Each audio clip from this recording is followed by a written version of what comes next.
Hello and welcome to the first of three mini videos on, this one's on mindset. I don't know what the other two will be on, but it'd be kind of similar stuff because, as you know, I'm working on a program for financial advisors at the moment, which will help them scale and grow and get more clients. And what I thought I'd do is I'd just take a moment to stop that whilst I'm in the middle of this particular module and just go through a couple of things. It suddenly dawned on me a couple of things from my past childhood and a couple of things during my adulthood. I thought I'd take a moment and share.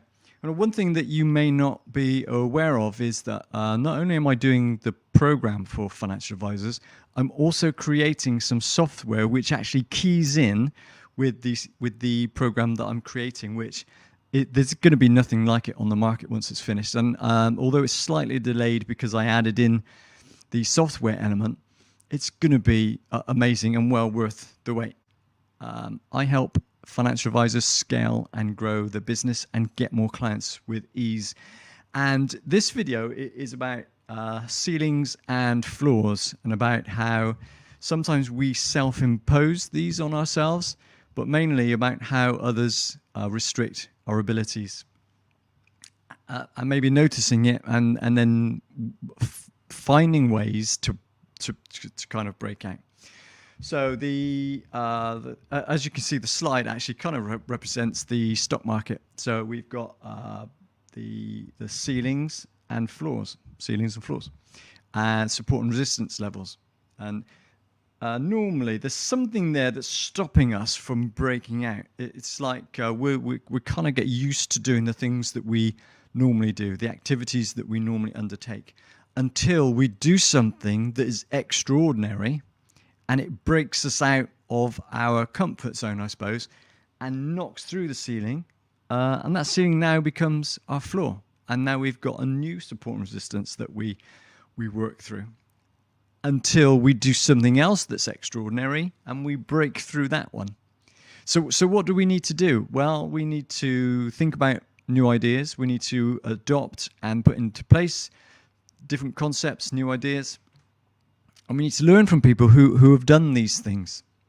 I think I went through a massive learning curve when I was working. When I set up my first financial advice firm, when I set up my financial advice firm, I probably, after a while, I started, I think it was about 20 to 30K per month that I was getting. And I wasn't getting much more than that, and I wasn't getting much less than that. It was steady between 20 and 30K. Then I learned something else that went up to 30 to 40K. Then I got a business coach, and it jumped up dramatically once that happened. But take a break a moment. You may be wondering why I'm using my Elvis microphone. Actually, one of the things that I like Elvis Presley, and we go to festivals around the UK to see Elvis tribute artists perform. And I always sit there thinking I'd really like to have a go at that. And so I took myself out of my comfort zone this year, and I recorded a couple of videos as an entry to next year's competition. Now, after recording the videos, I realized, I'm under no grand illusions. I may not even get accepted. If I do get accepted, I know that I'm going to be quite low down, but I have an itch. I needed to scratch it, and so I did it. As the studio was set up, I thought I'd take a break from normal work and create these videos. So kind of think back to when we were just born. Our parents, our family, they pushed us to our limits to excel. They wanted us to walk, talk, feed ourselves, potty train, do everything we possibly could do as quickly as humanly possible. Then we joined school, and usually that's where I think the ceilings start getting imposed. I don't think anybody specifically sits there thinking, I'm going to put a ceiling on you. It just happens. It's just part of the natural order. The natural order of things is to keep us down and hold us back until we learn how to overcome the natural order of things and become extraordinary. And I use the word extraordinary or extraordinary, because being extraordinary isn't Superman, although Superman is extraordinary. Extraordinary, please look it up.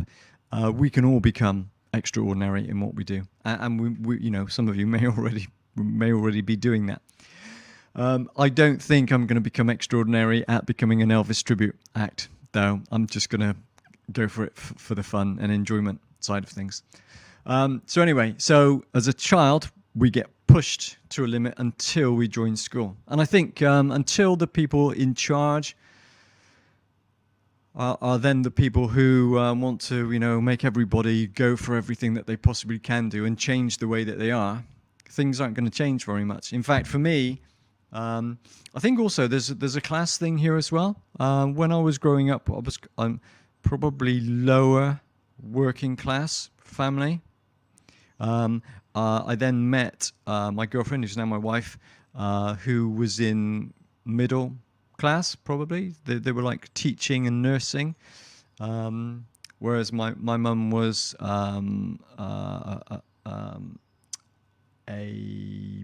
well, she had a cleaning job. She worked in a, you know, handing coats in and out. I can't quite remember the name of what that was, but she enjoyed those things. My dad had a really good job until he got made redundant as an engineer. Then I think he became a porter at a local hospital or university. But different education levels, and so as I went from the working class family, where I was thinking my job expectations were quite my job and income expectations that I kind of must have set on myself, and other people around me put on myself as well, were quite low. But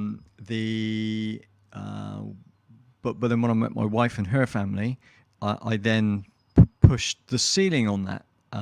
I went from a really low-paying job to another low-paying job, but better paying than the previous one, with more prospects, and then gradually worked my way up until I went to America for a year as an au pair. The mother of the children was a big banker for the tri-state area of New York.